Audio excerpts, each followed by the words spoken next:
Well, good morning, everyone, and welcome to what is the final session in what has also been a brilliant week at Imagine If. So this morning we are delighted to be joined by Ola from the Lego Foundation, all the way from the home of the brick in Billund, Denmark.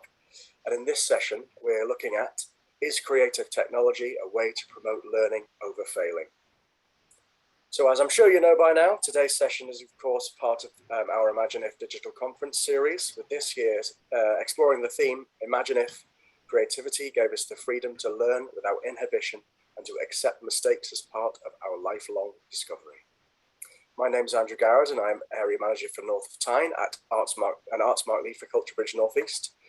We are part of Arts Council England's national network of bridge organisations, connecting the education and arts and cultural sectors together to enable better access to quality arts and cultural education for all children and young people, no matter their circumstances. So a few bits of housekeeping, as I'm sure you're all aware of by now on Zoom. It'd be great if you could keep your microphones muted unless you're speaking.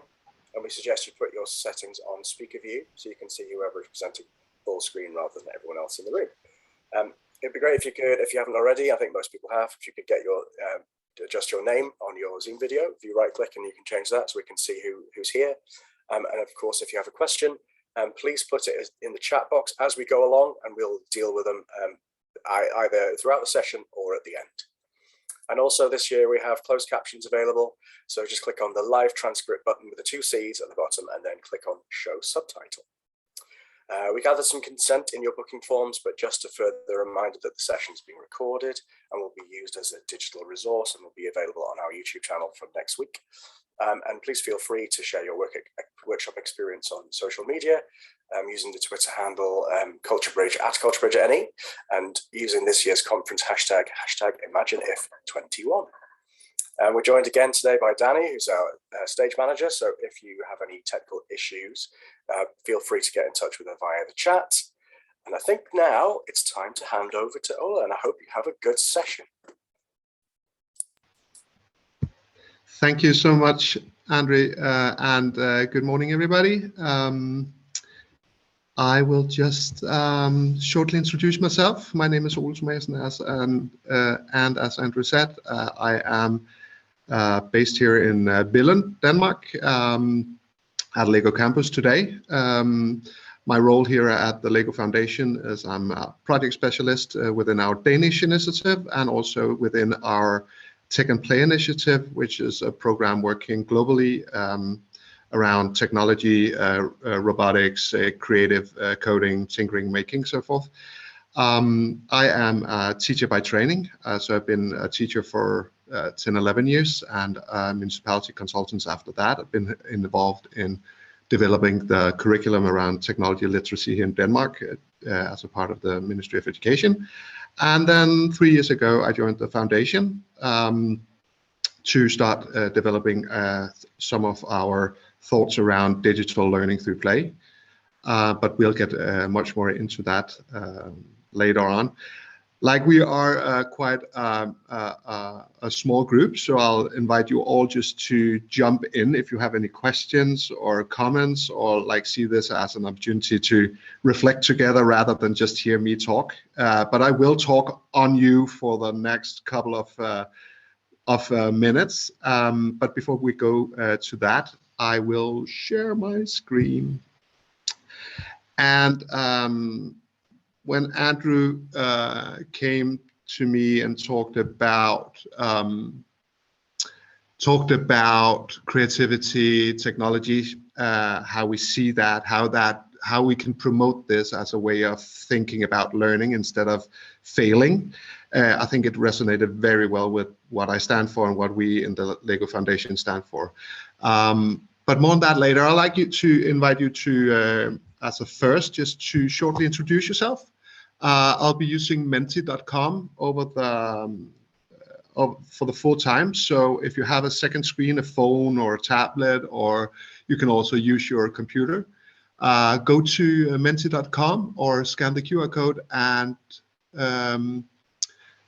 then introduce yourself in a few words. You can see the code at the top of the screen. So just try to pull out your second screens. Sure, just go back so you can see the QR code again. There you go. I'll just take a minute for everybody to get familiar with menti.com. It seems like we need new tools to make these digital experiences more interactive. I think, yeah, this is one way to go around that. Yeah. Are you all good? Cool. Let's see if something come in. So just give a short introduction, name, your interests, your work, your last playful experience, or what you're up to for the weekend. Just a few words on who you are and where you come from.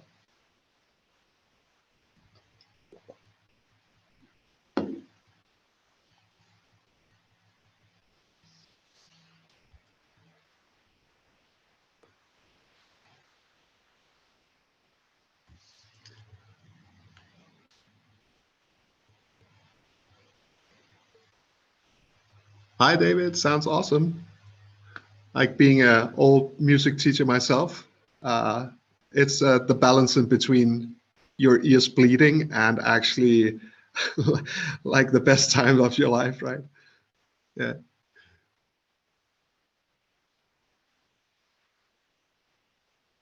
Oh, fantastic. Family weekend away. Sounds great. Needed these days.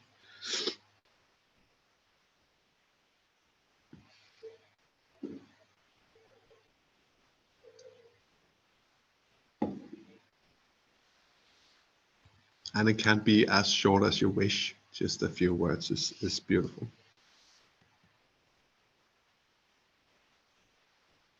Hi, Sue. Great to see you there. Let's see, just have two sides here. Cool. Wow, now popping in Natalie, Julia.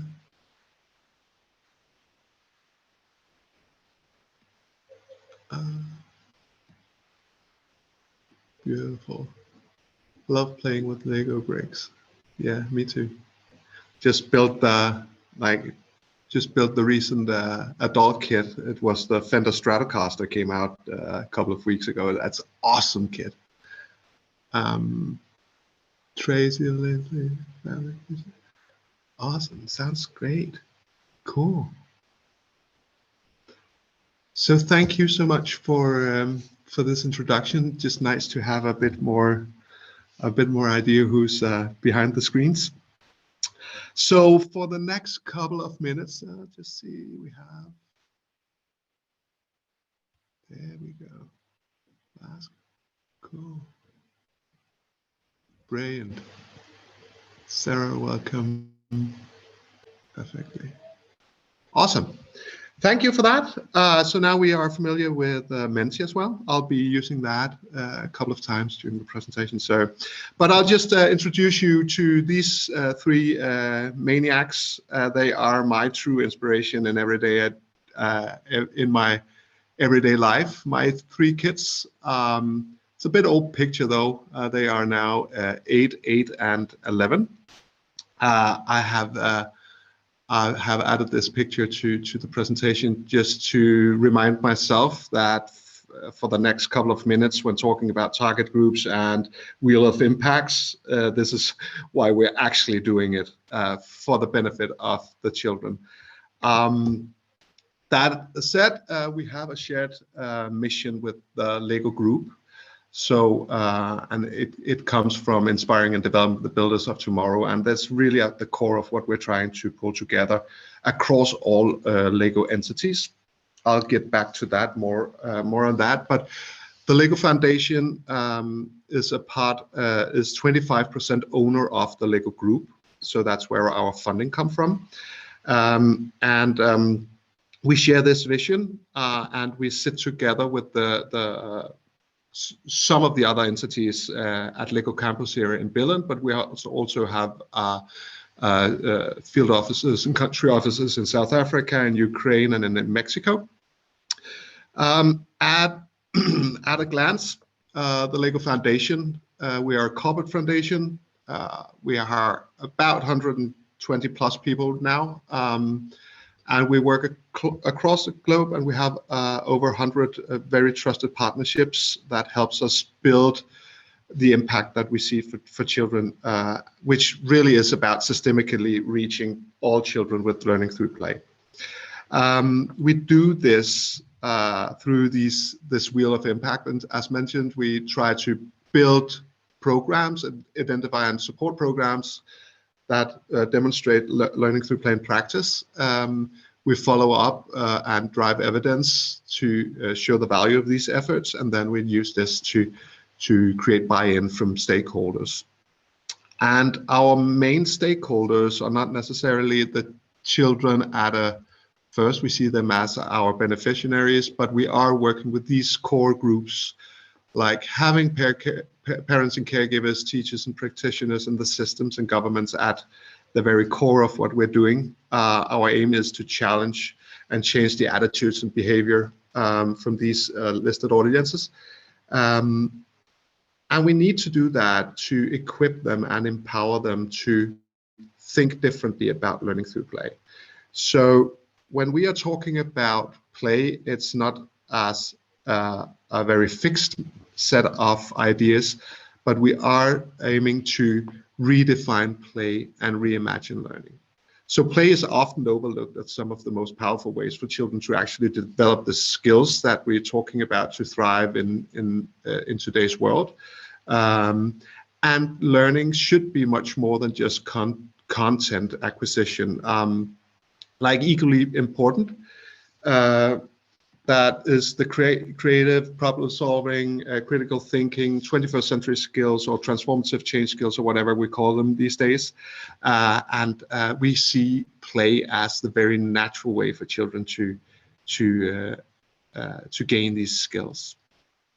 That is why we advocate for building a future where learning through play empowers children to become these creative, engaged, and lifelong learners by learning through play. So nobody fell asleep. I'm glad. Some is off cam. That's all right. But now I would like to invite you to play along. So the next prompt is really for us to think about a playful experience, a playful situation from our own childhood, something that really comes to mind when you think about something that was truly playful for you. So we'll take a couple of minutes, grab your office materials around you. That can be as easy as a pen or paper. It can also be something that you just pull together with what you have at hand. All good. It's nothing that we need to, it's just a reflection tool. But take a couple of minutes to think about what kind of playful situation or experience do you think of from your own childhood. Try to put it down on paper or in practice. Take a picture of it and upload it to the Padlet where we have the QR code, and I know that we'll have the link for the Padlet also in the chat. So let's take a couple of minutes to think about this, build something. Not important how it looks like, it's just as a reflection tool. Pull it up in the Padlet and put a couple of words on that later on. But for now, just think about the experience and try to build it or create it and put the picture up on the Padlet. All right, so we'll have, let's say, 4 minutes to create, and then we will reflect together at the end of it. Okay, just make sure that Natalie, it's okay. It's okay. No pressure. Just think about it. What was actually the funny part of it, or what was actually the playful part of that experience? Cool.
All right. Stuff is coming in. I can see we have somebody been in contact with the duck. We'll get back to that.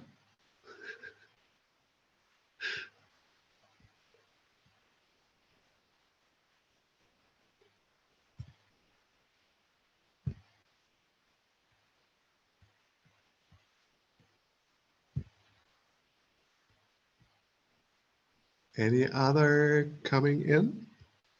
Yeah. All good. Cool. All right. Let's get, you can take your time to upload the stuff. Unsure how to share my image? Yeah, no, okay, all good, Natalie, don't worry. So do you have the Padlet in front of you? On the phone? Yeah. Can you press the plus button in the left right corner? And then you should be able to upload a picture. No? Okay. All good. All good. Don't worry. Oh, that's the cool. Now we got it. I'll just go back here just a second and make sure we do you have this QR code? Okay.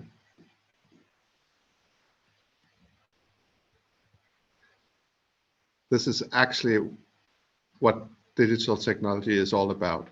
Iterating and try again, test and try out. All good. All good. Okay. We'll just take a look at the pictures here. Wow. It looks social, shared, laughs, safety, environment. I am not sure what this is. It looks cool. Something with LED lights and glass and stuff. Cool.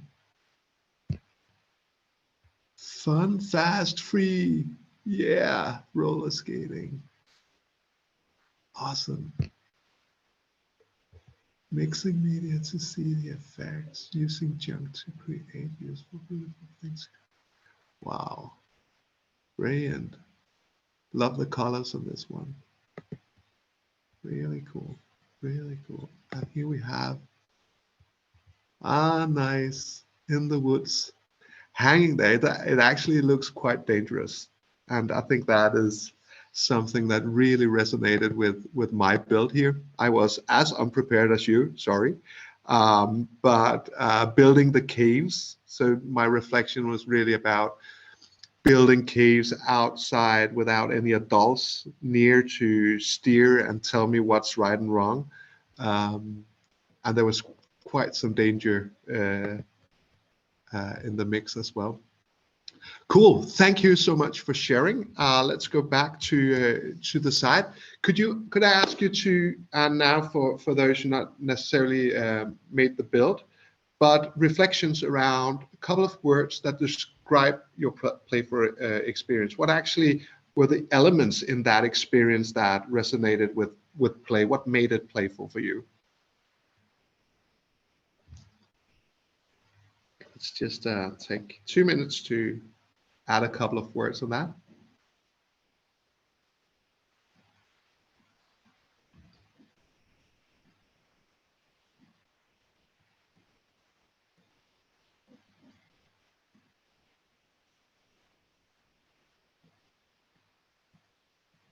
danger, experimentation, challenge.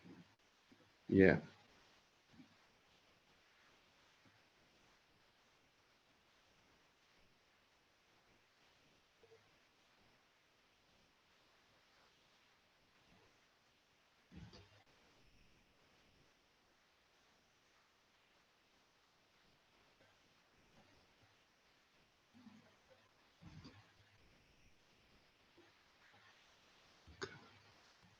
Yeah, great.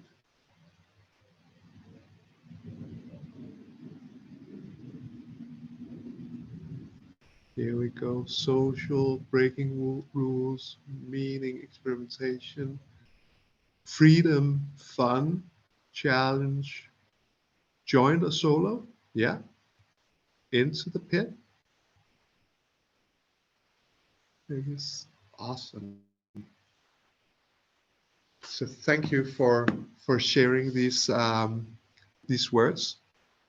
Keep them coming if you have more in there. So we have done this exercise many times, and what strikes us every time is how similar they are across the globe. So it seems like there's something fundamentally connected to play wherever you sit. uh, Whenever you had the experience, whether it was like we could do this exercise as well, thinking about an adult memory of play, like when you play paddle tennis or if you go for a hike or whatever, is similar to the characteristics of playful experiences. And we have tried to pull all these experiences together and try to use our knowledge network to see across, see what kind of characteristics can we pull out. And we have one back. So what came out of that exercise was 5 characteristics of playful experiences: being actively engaging, meaningful, iterative, social, interactive, and joy, as something that is really at the core of playful experiences across ages, across geographies, countries, settings, high, low income. Um, this is really what's come to mind when we are talking about playful learning experiences. There we have done peace. As you can see, the link at the bottom here, we can share that link to some of our resources, which is already also available on our website, where all our white papers and resources are collected for you. But this is really to flag that we have something very closely connected to play, and we see this as something that we need to build into every interactions that we have with children. The thing is that this is not a fixed set. So this is very vibrant. It is something that sometimes, or if you think about again your own childhood experiences, some of it might have been super joyful. Other times it's been more iterative, like we connect something to being hard fun and not necessarily an easy win. But it's very meaningful for kids to engage with. It's often iterative. It's something they come back to, building, constructing, um, and often, as also some of you posted, is something that we do with peers. So it's the element of social interactions with other are at the very foundation of a lot of these playful experiences. That not said that you cannot have playful experiences on your own, for sure you can, but in general, a lot of these exercises are connected to something we have together with others. So next build, next exercise. Are you ready, Natalie? Here we go. Cool. We want to build the duck. So the duck is is an icon in the Lego group. It's an icon in the Lego Foundation. It's what we actually started out building. It was a wooden duck, which was the very first toy that Ole Kirk Christiansen came out of the factory here in Billund. That we have made into experience, as some of you posted. That is a brick set. but it's also something we try to pull together as a digital experience for you these days to experience. So what I would like you to do is follow the link or the QR code and try to follow the instructions there. Please unmute your mic if there's something not working there. But try to follow the link or the instructions there. Try to build your own doc, and then we will try to have a look at that after a couple of minutes. I think we will take 5 minutes to build, and feel free to build another when you're done. It's not it doesn't take much time. So feel free just to add. All right, all good.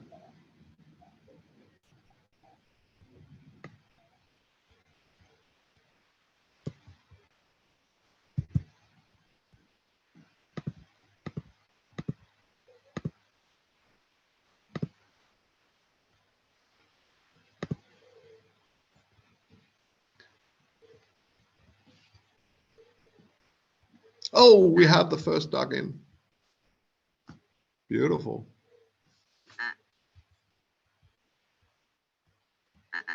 Can you hear it quacking, or is it just me? Cool. I remember, Andrew, we did this last time as well, and I did it for the first time, and I was really wondering what was happening, like the quacking. I didn't get it at the time. Yeah. Now it's meant to be there. We have a single lonely duck in the pond.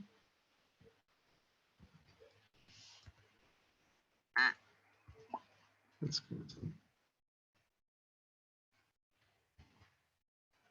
I'm a duck. Yes, you sure are.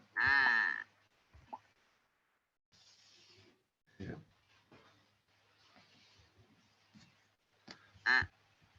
You just pull up the QR code if somebody needs it beside me.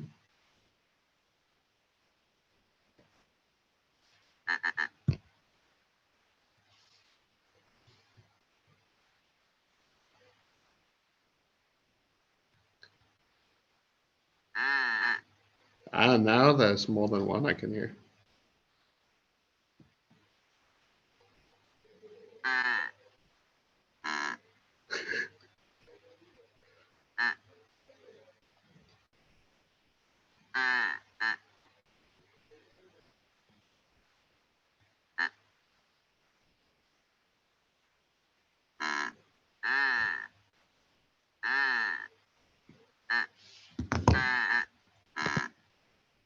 Wow. Look at the pond now.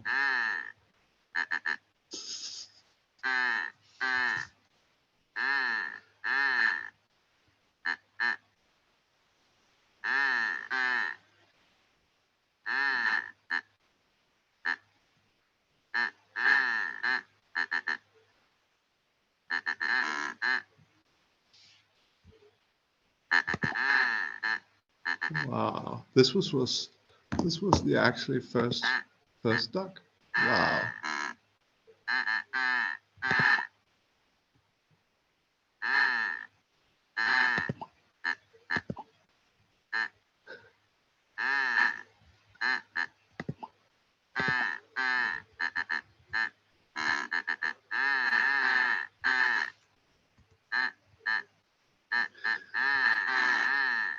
This is some of the words that you have chosen at the reflection.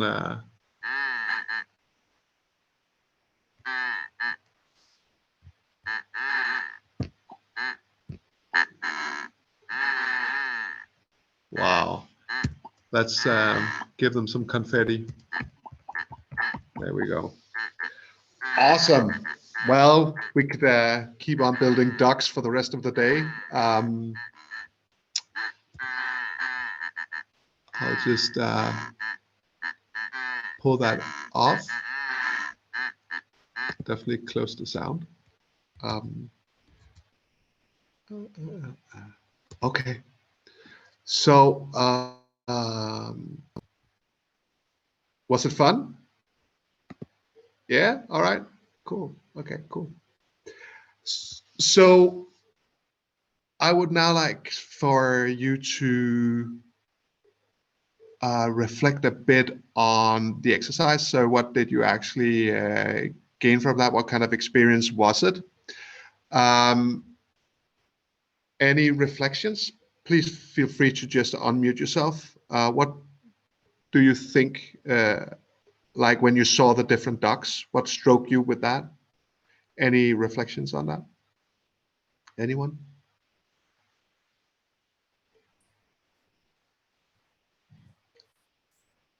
Yeah, I would just like to say that when you look at all the ducks, Ole, it's kind of like, it doesn't matter what shape, what size, what position, it's kind of your mind just flowing to whatever you've got. You've got 3 bricks or 4 blocks or whatever you've decided to use, and it doesn't really matter the shape, size, position of a duck. It can be a duck. It's a duck. It's a duck. Yeah, yeah, exactly. Yeah. Brilliant. Thank you, Sue. Other reflections? I was going to say more or less the same thing, in as much as like there's no right way to build a duck, or there's no one way to build a duck. And also, just for me, I don't know if anyone else, I was using my phone and I had to just experiment and play about a bit to figure out how to move the pieces around and rotate them and all that. So it's just like, without having instructions, just getting on with it is a good way to learn experimentation. Yeah, thank you, David. Any other reflections? So that was me that cheated earlier and put the duck on, because I knew it. Obviously. But we, in a job previous to this, built an entire conference around this because it was called "Every Duck is Different." It was about diversity. It was brilliant. You can build 100, 150. Every single one of them is different. Yeah. Exactly. So I think, and that is something that is very close to our hearts in the foundation as well. Like making that shift in education, where instead of talking about like 2 + 2 equals, and any of you have the answer to that one? No, it's the difficult one, right? 4, Natalie, right? You're a good student. Like really, really. You are amazing. Thank you so much. But if we actually took the chance to having that openness to our way of talking about education with children and flip it. So we instead say 4 equals, and now it's your turn. Like, what is 4 actually equal? Can you come up with some suggestions? Put it up on menti.com. We'll take just a few minutes to this on this exercise, but let's hear from you a couple of suggestions on 4 equals something. Let me see. I think.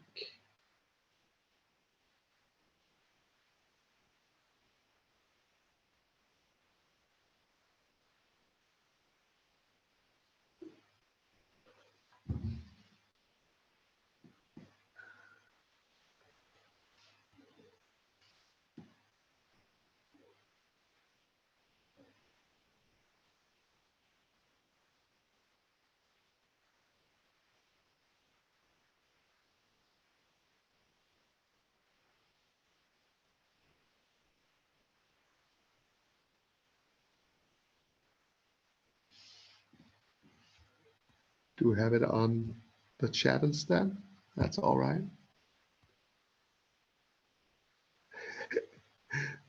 The physical duck build is, that's all right.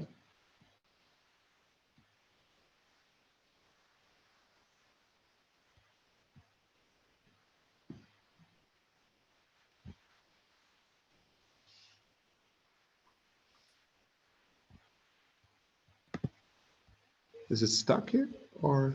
Yeah, I've posted a couple of answers in there and they're not showing on screen yet. There we go. 3 lines linked together.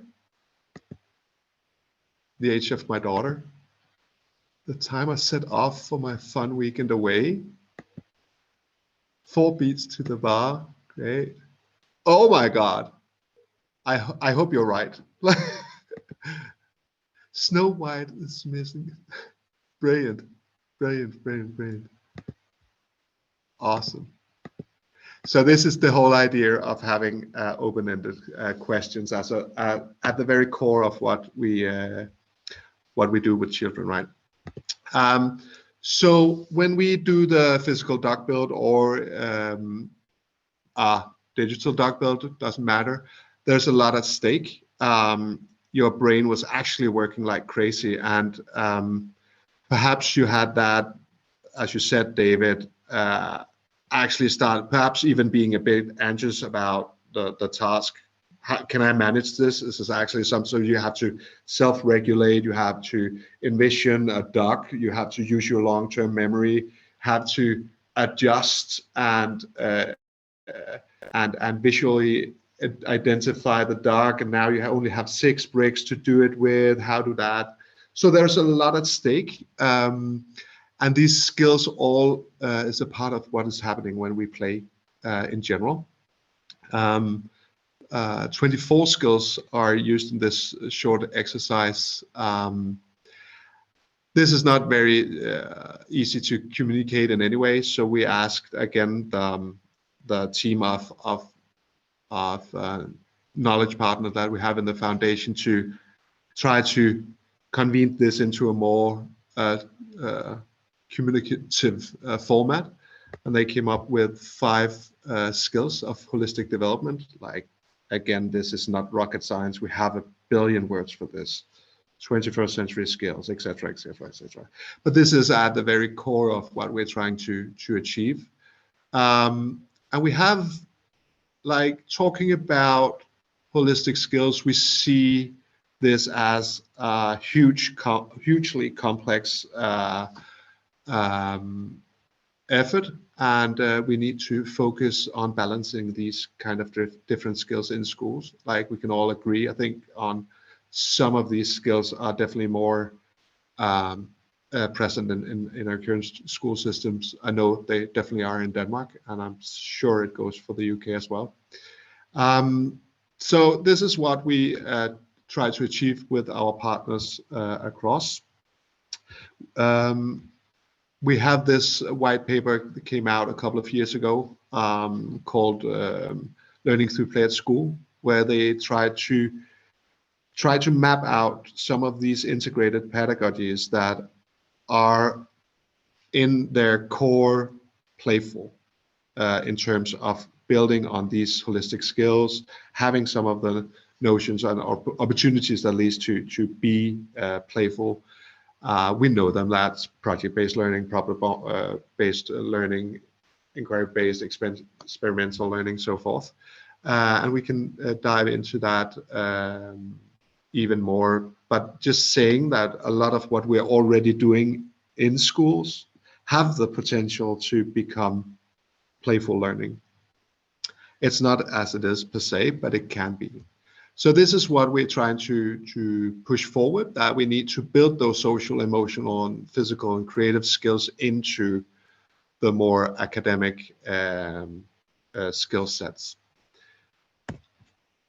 So when we have these play qualities at the center, and we put this child in the center of what we try to achieve, this is something that we need to embrace, that we build on children's inner motivation, that we create a safe environment for them to experiment in, and we try to empower them and really to give them the agency to drive their own learning agendas in whatever they do. We have a very dear ambassador and playmate in the LEGO Foundation, in the lifelong kindergarten group, Mitch Resnick, at the MIT Media Lab. And Mitch has these 4 Ps at the core of how they see creative learning. In short, they believe the best way to cultivate creativity is to support people working on projects based on their passion in collaboration with their peers in a playful spirit. So I think when we in a little while try to dive into what for them it then looks like, I think the playfulness is really something that challenge a lot of people. How can we actually make it playful? Because we can easily put project-based learning at the forefront of what we do. We can set up whole school systems to be project-based learning, but it isn't the same as actually have it to be playful, iterative, interactive, and so forth. So we really need to think carefully about how we set up this and what kind of language we use about it, and to actually create a nuanced language around play and playful learning. I think that is something that we have seen become clear to us, that it's really a matter of not having a nuanced language around what playful learning is. So Mitch did the creative learning spiral. I imagine that a lot of you have seen it before, but start with the imagination, start about thinking about what I want to achieve, try to create something, play around with it, share it with others, reflect on that, and reimagine so that cycle.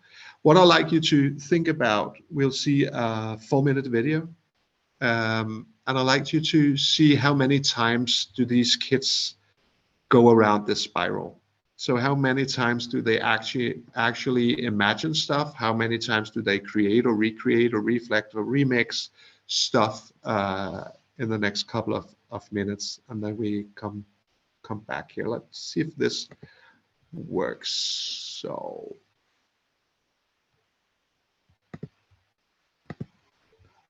is sharing, and måske skal vi gøre det sådan der. Sådan der. Der er plads til 2 af. Let me just, you couldn't hear it, right? There was no audio? No, we can hear it. Yeah. You could hear it. Beautiful. Cool. Martin and Sebastian are best friends. The boys live next door and literally construct their relationship through the joint building of new meanings and interpretations. Okay, se hvis man prøver at lukke den her hule, så kan den lige gå og sove. Many great inventors are built from the imagination and experimentation in the living room and the garden. Martin and Sebastian want to also build a cave outside. Building a cave in the garden forces the children to rethink what they thought they knew.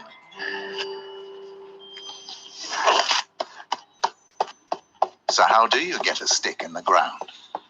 If you don't have a hammer, use another stick. Vi kan ikke lave det her uden en hammer. Building a cave will take experimentation and several iterations. The materials are new to them, and the forces of nature are clearly felt. The boys at the twin tree must really work together. Må jeg gerne prøve?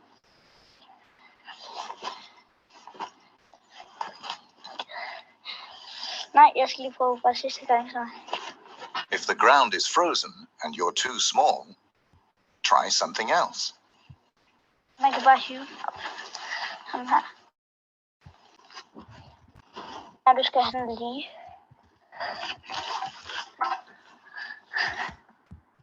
I hvert fald ikke noget særligt langt. Det bliver ret svært at bygge det hele, men vi kan lave sådan stolene i væggen, og så skal de være rundt om bord, og så vi kan komme hen i bunken til næste gang. The children need to come up with a new strategy. New materials and new approaches are needed. Og så skal vi vende den om. Og nu skal den lidt sådan det. New iterations are needed when you cannot do what you thought was possible. Det er jo når man lægger noget, du hjælper. Der begynder med taget. Jeg tror, jeg har fået et stort træ. Ej, Sebastian, den er rigtig god til noget. Den skal sættes der. Nej, Martin, den skal sættes til muren. Ej, det er godt til vinduet. Den skal være på siden over en anden. Her. Sådan skal vi have alt derude.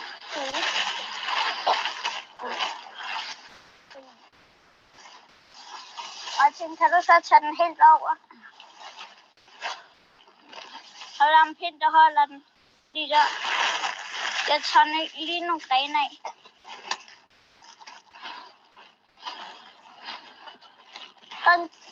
Så kan det blive bedre. Jeg kan prøve at gå ind. Wow. Hvordan er huden? Den er god. Du skal lige tage dumpeduserne. Der er lige bagved dig.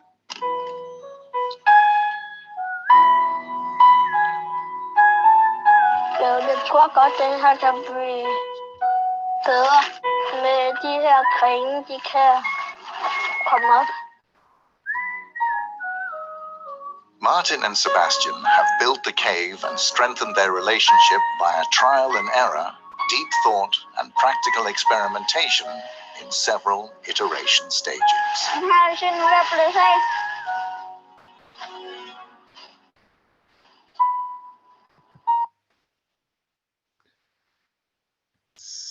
So, how many cycles did you go through? Don't answer. But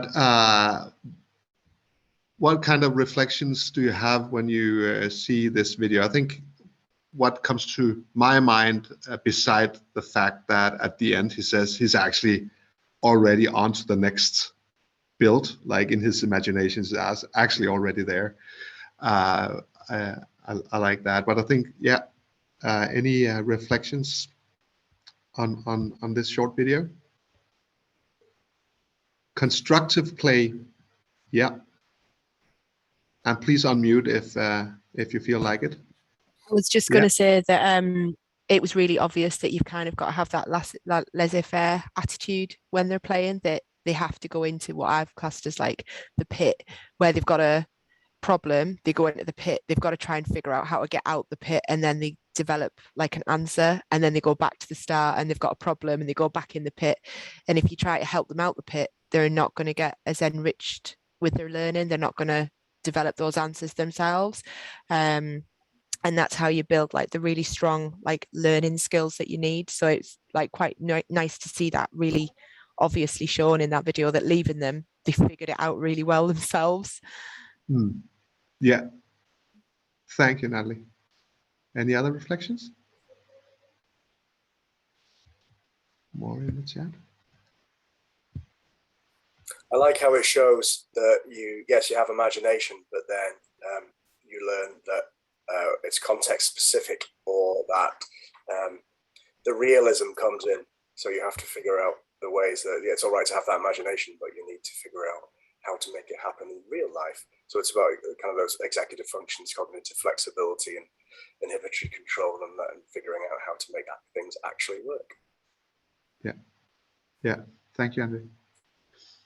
Yeah, I think we have tried to develop a tool for actually being able to nuance these like mapping videos or experiences, and that's something that we are testing out right now, to have a more clear answer to what is actually happening in the playful situation, and not just having that gut feeling of this is and I think video can really help us being super clear on what is actually happening in these situations. What I would like to ask you, I don't know how many of you come from a teacher background or working with children, but I think the challenge is here, how do we make that space for reflection in our daily work? And something that I really find challenging to have as a teacher, how to create that space to take a step back and actually be able to look at the experiences that we have, but our children have in our classrooms. Okay, so I'll jump ahead. Please feel free to jump in if you have any questions or comments. But I would like to take this opportunity to talk a bit about the complexity of adaptive systems and how I see, like when I started at the teacher training years back, this was something that really, really resonated well with me, to see these complex patterns as something that I could not or cannot manage, but I can follow along. And I think, I don't know how many of you remember the Butterfly Effect movie, like it was perhaps a B movie anyway, but I think it illustrated how a classroom actually is.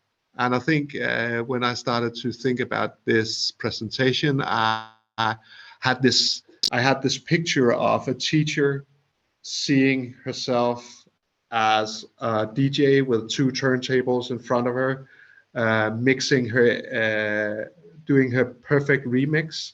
But in fact, in a classroom, we have like 28 or 30 DJs. They have more than 1 turntable per child. They are remixing across all kind of music genres, totally asynchronous. So they do not have a fixed structure to move forward. And I think if we see these classrooms and interactions as variables that we have very little control over, in fact, what do we then need if they are in constant flow and super sensitive at all time? Like if Peter did not have breakfast, well, you can forget all about English language class or outcomes, right?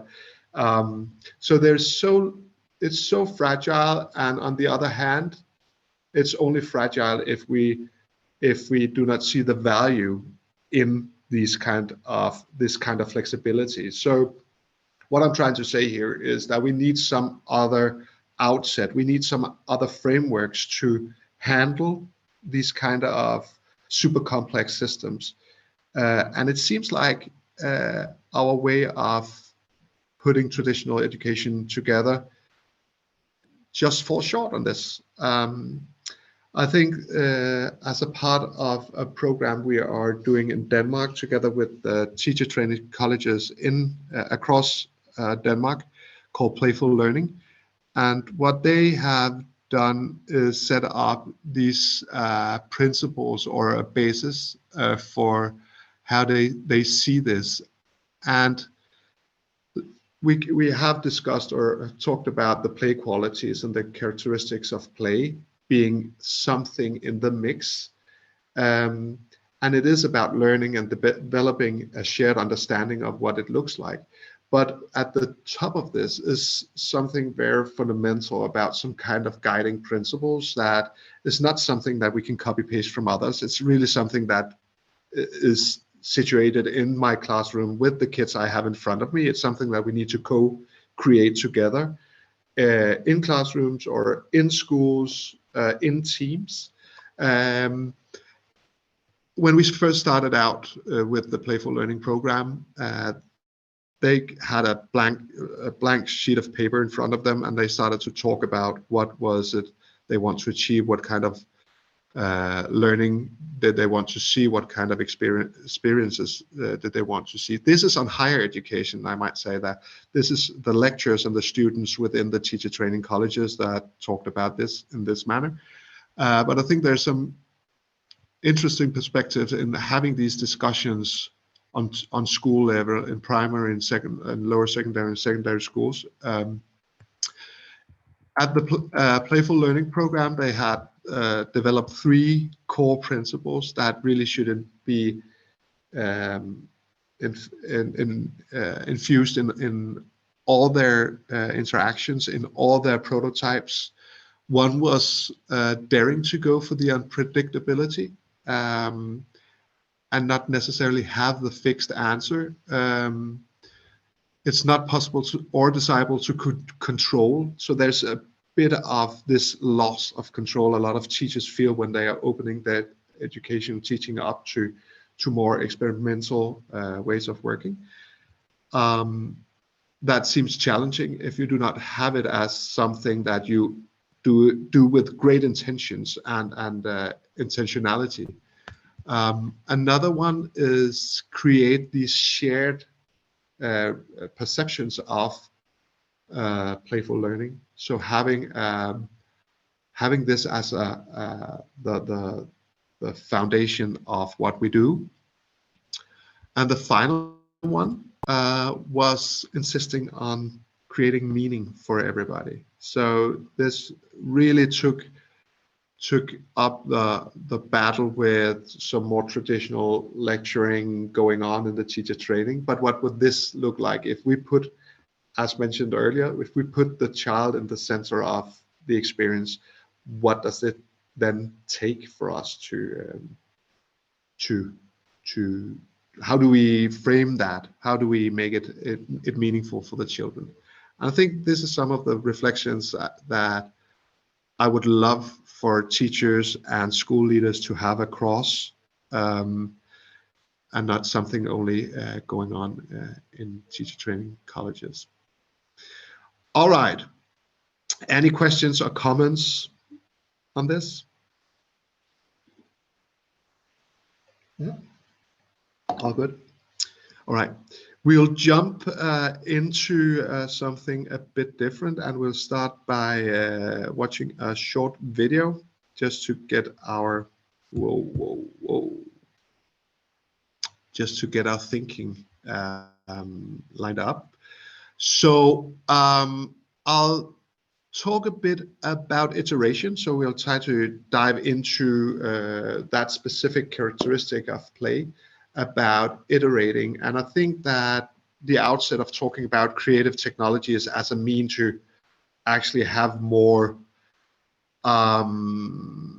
open and experimental and iterative learning. I think that is something that some of these tools really put at the forefront. So it's all about prototyping. It's all about iteration. I'll introduce to you a program called Tinkercad. I don't know if you know it already. For those of you who don't know it, I'll introduce it. But let's just watch a short video here with Eamon Ryan talking about his quite cool project. I first used Tinkercad just to like try it out and like design. Actually, I have a fake car company and I designed like a logo for it. I wanted to have like that experience of driving a car or something as realistic as that. So I wanted to create a car simulator, and I needed a place to mount the shifter for like the stick shift, like in a real car. I first designed it on a piece of paper. There's gonna be 2 poles going through here to the shifter, which will be like next to the seat. And then I created this prototype version of it out of wood, but it didn't. The angles of the holes didn't really work. The reason I try to use Tinkercad is it's easier to calculate exactly what position each hole in the mount needs to be in.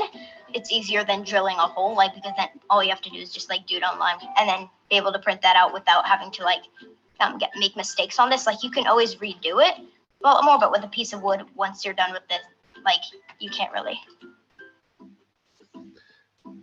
So obviously Autodesk provided us with this amazing video. That in mind, I do feel like Tinkercad is a truly cool tool. It's free, so if you are connected to teaching in schools, teacher, whatever, then it's free to use. And what I like about the boy's reflection here is that it's something that when you drill the hole in the wood, it's done. Like it's a done deal. It's a one-off opportunity to make it right. He's talking about this is only something going on online, which is actually a way of saying, well, it's super, super easy for me to change bits and pieces over time. And this is something that is from the this is just a project from Tinkercad. There's a huge community there where people are uploading their projects. And what I like to place attention to is the level of focus on sharing. Like, sharing is at the very core of these communities, and what they do so well. They invite people to copy and tinker with their projects. And this is something that that really resonated with the way I wanted to present the opportunities in these kind of experiences with children, is that this is not yours. Yeah, it's for sure it's your project, but it's something that you put out in a public space where people can use, reflect, and copying it. So I think I just recently read the book Steal Like an Artist, and I love this idea that we learn by copying. We're talking about practice here, not about plagiarism. So we're talking about reverse engineering, in fact, that and if we have this at the very core of our daily teaching, that this is something that I want people to steal from me, because this is super meaningful. It's not something that we as a teacher see as something that we need to stop. No, we actually need to promote it. We need to promote that mindset of stealing from each other as something very, very, very valuable. I did a project a couple of years ago, actually 5-6 years ago, with some 6th graders, I think. They did an award show in their class. And some of the kids wanted to develop a statue that could be presented and given away at the award show. So they did this quite cool project. What you need to pay attention to is the times that this project has been downloaded after the project ended in schools. Like 13,000 times other people around the world have downloaded these kids' projects. And each time I showed these numbers to the kids, like they were two centimeters taller each time. Like they really, really grew from seeing that this was something not for them, but something that was truly meaningful for others to engage with. And I just think that this is something that we often do. We often see it as a closed system, like my classroom, my school, my project week. But if we actually open up and see this as an opportunity to engage with a wider community, with the wider world, there's so much power to gain in that. As mentioned before, we have a close relationship with the Lifelong Kindergarten Group and the Scratch Foundation as well. And I think this is something that is also at the very heart of Scratch. So for those of you who do not know Scratch, it's the largest online creative coding program in the world. There's about, I think, 60 million users on Scratch. And it is really very paramount to the way they have designed Scratch, that this is about sharing, this is about remixing other people's projects. So we need to have time to, let me just see if we have it as, yeah, just very, very briefly. There's a lot of resources. We'll share the links with, or the presentation with you guys afterwards, but there's some great inspiration in the way another partner of the LEGO Foundation, the Tinkering Studio at the Exploratorium, have set up their work. They've been heavily involved with Scratch as well, doing some cool stuff with them. Also, another partner to us is the Brazilian Creative Learning Network, which is the largest Scratch community outside of the US.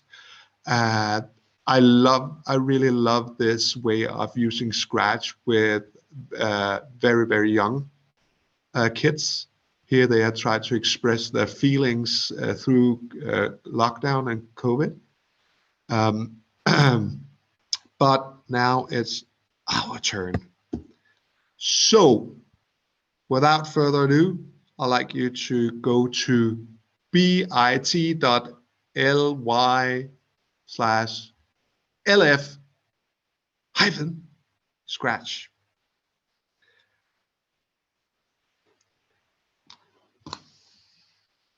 Because it's time for us to play around. Times runs like, oh my God. But we need to have time for this. This is the funny part. I've been talking way too much. I hope you are in. Otherwise, Danny, do we have the link in the chat? Cool. Then I'll just jump over to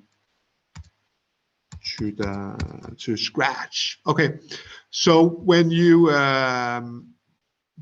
enter, let me just pull it up here in another.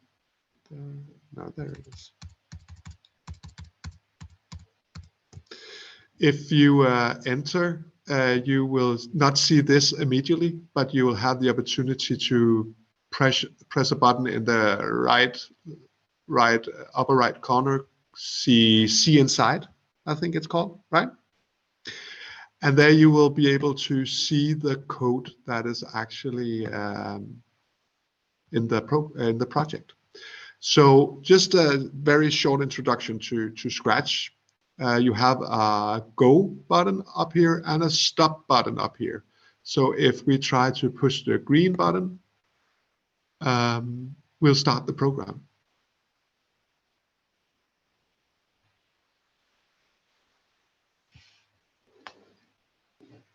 So we can use arrow up. Okay, I'll do that.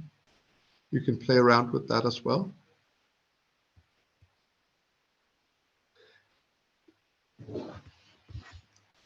So the idea right now is for you to try this out. Just mess around with it. We can't do anything wrong. It's not something that we will put anywhere. I won't flash it online. What you do here, as long as you do not sign in, then you can actually, if you sign in, you can actually share, save and share your own projects. But as long as you're not saved, logged in, you can just mess around with the code, try out stuff. And try to put some new figures in. What happens if we change the text here, or what does happen if we change the time of some of these interactions? I will just, this looks a bit big. Can I actually zoom out here? So just a very brief introduction. Down here, we have what is called sprites. And sprites is actually our characters up here. So we have Fred, and we have Helen the crab, and we have me. But you can try to add a new sprite from the library. I want to provide Fred with an apple, and I can put it up here, or is it whatever? It is an apple. And we can make it move. So now I have marked the apple over here. So this is the apple's workspace. So what I put in here will actually go for the apple and the apple alone. So for example, I could say, I want whenever the green button is clicked, so whenever the green flag is clicked, I want a motion to go 10 steps. So let's see how it looks like. We started here, for example, and click the green button, and it moves. You see 10 steps over there. That's the only thing right now. Okay, so we'll have roughly 7 minutes just to try to pull something together, or tell a different story, or just perhaps even just reflect on how does this resonate with your practices? How can you, does it actually make sense for you to think about these kind of remixing ideas or iterative cycles of learning? And then we'll just have a short Q&A or reflection session afterwards. So 7 minutes to play around with Scratch, and then we'll come back. Cool.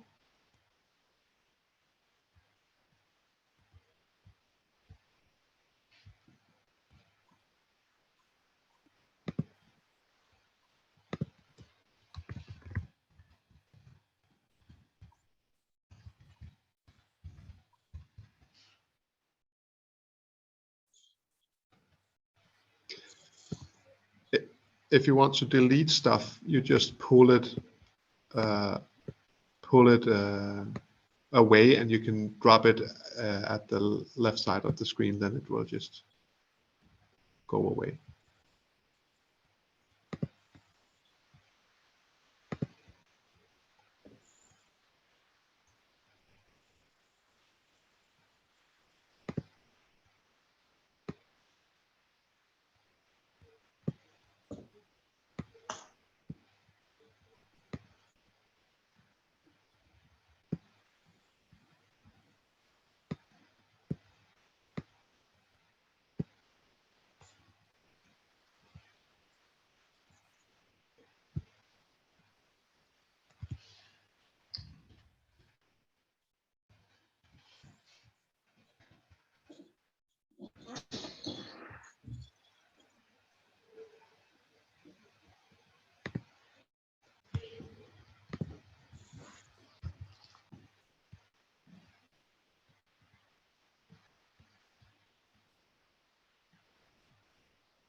Okay, just a minute to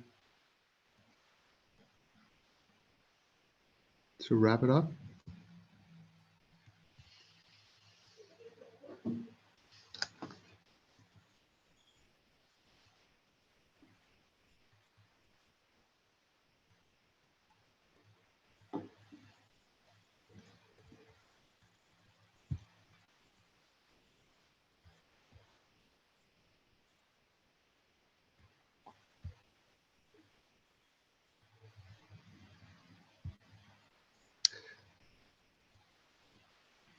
Okay, so Andrew, we have 10 minutes left, and I just want to make sure that we have the opportunity to make a final comment. So I think this was pretty much what I chose for you today. I hope it was meaningful or some way meaningful to you.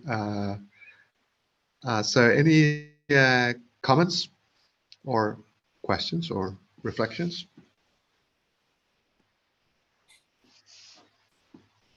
But feel free to unmute yourself if you're up for it.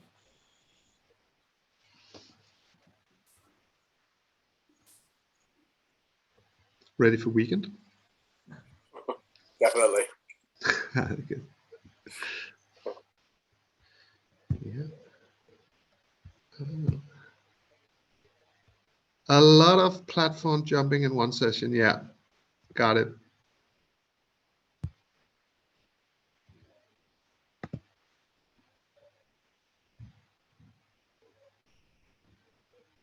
Yeah.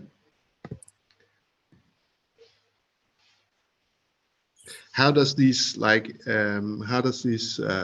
ideas resonate with you? Like where you sit with what you do in your daily work? Is it something that, yeah, I would love to hear your thoughts around that.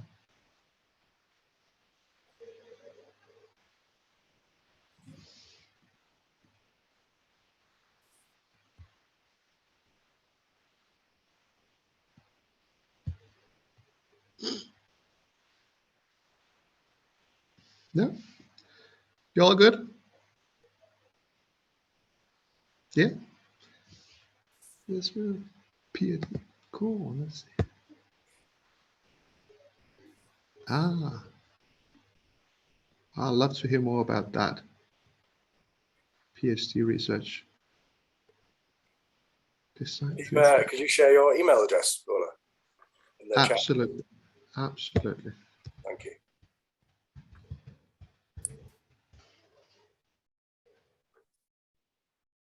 We have Cabinet of Curiosity Studio. We have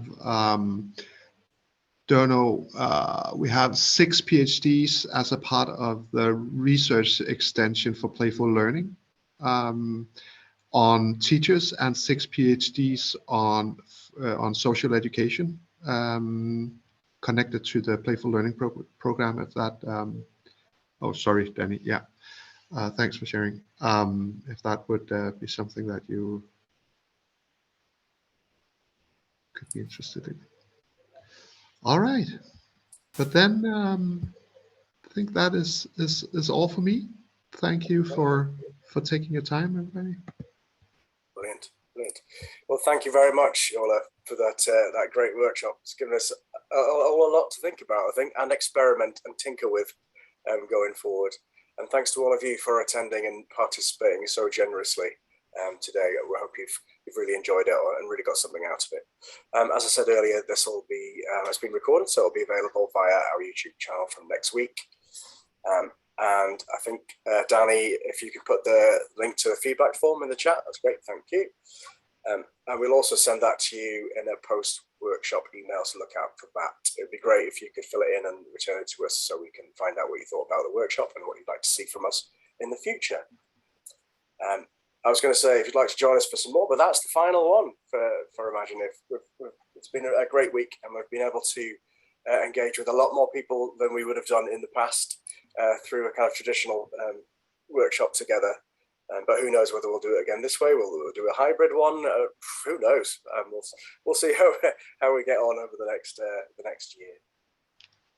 Or YouTube channel address question. Is that for Ola? Do you have is there a Lego Foundation? Oh, for my YouTube channel address. Yes, we'll send that out to you afterwards. Sorry.